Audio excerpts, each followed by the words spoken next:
E aí, pessoal, beleza? Na microaula de hoje vamos falar sobre crescimento da população brasileira. Essa videoaula é referente à aula de número 8 do segundo bimestre. Bom, a população brasileira, o seu crescimento passa aí por dois caminhos. A chegada de imigrantes, né, estrangeiros que vêm compor a população brasileira, e o crescimento vegetativo, né, o crescimento natural da população. Nessa microaula a gente vai falar da parte da imigração, beleza? Então, com relação aos imigrantes, né, o Brasil aí, a sua população tem os europeus, os africanos e os asiáticos, né, que migraram para o Brasil, além, é claro, dos indígenas que já viviam aqui. Então, esses povos, né, são os formadores da população brasileira.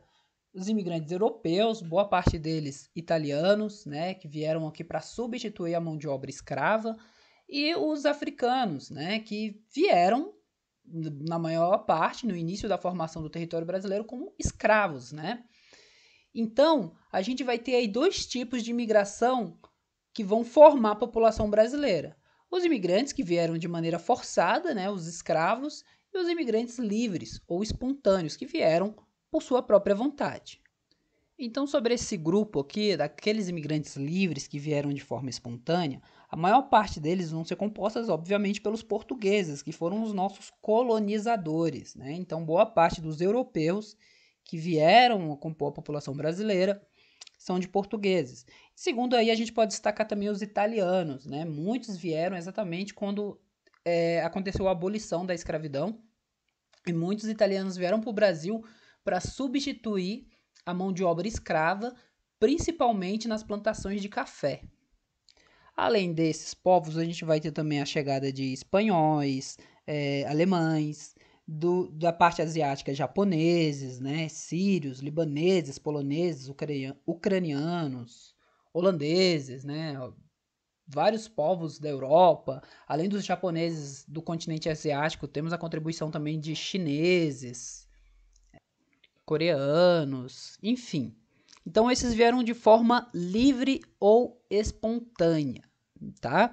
E temos aqueles que vieram de maneira forçada, que foram os escravos africanos, vieram obrigados aí a trabalhar, né, a substituir os indígenas na questão do trabalho escravo. Muitos trabalharam ali em minas, né, em busca de ouro, nas plantações, nos canaviais de cana-de-açúcar, no início, né, do processo aí do ciclo do café. E aqui a gente tem um gráfico para a gente entender essa contribuição dos imigrantes para o crescimento da nossa população. Observe que o grande pico, né, de chegada de imigrantes ao Brasil aconteceu ali por volta de 1890, né? Uma grande quantidade, ultrapassando aí os 200 mil imigrantes. Antes disso, tinha uma quantidade bem inferior. E aí tivemos algumas altas, algumas baixas, até que lá por volta de 1915 teve também uma grande quantidade, né?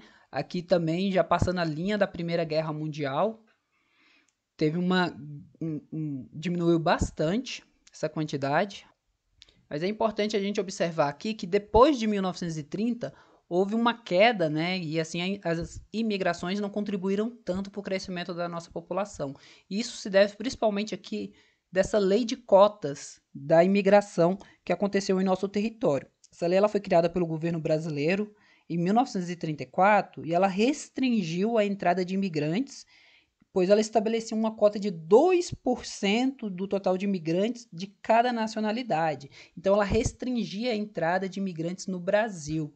Tá? Ela fazia um controle. Então, por conta disso, a gente observa que depois de 1930, a contribuição de número de imigrantes diminuiu bastante no Brasil. Depois disso, a gente vai ter aqui a Segunda Guerra Mundial acontecendo também, que contribui aí para diminuir mais ainda, né? Até porque a Europa em guerra, muitos servindo aos seus países, né? Fora aqueles passando por crises financeiras. E aí o nosso gráfico vai aqui até 1975. Recentemente, a gente observa que existe um aumento expressivo de imigrantes aqui no Brasil, principalmente de nossos vizinhos, bolivianos, venezuelanos, né? E os principais motivos estão crise econômica, né? Vim aqui no Brasil buscar mais oportunidades, por motivos de perseguição políticas ou desastres naturais, como acontece, por exemplo, ali no Haiti, que é uma região de instabilidade política e também que sofre com desastres naturais como terremotos. Então, a gente tem recebido bastante imigrantes hoje no Brasil, mas dos nossos vizinhos, né, os países latino-americanos. Então é isso, galera, mas é importante ressaltar que hoje essa contribuição dos imigrantes para o crescimento da população brasileira é muito ínfima, tá? Representa 1% da população brasileira, os imigrantes no Brasil. Então, hoje, não é tão grande a contribuição assim, né? Não são tantos imigrantes se comparado ao crescimento de nossa população, beleza? Então é isso. Vamos depois para a nossa segunda parte aí, que a gente vai falar de crescimento vegetativo.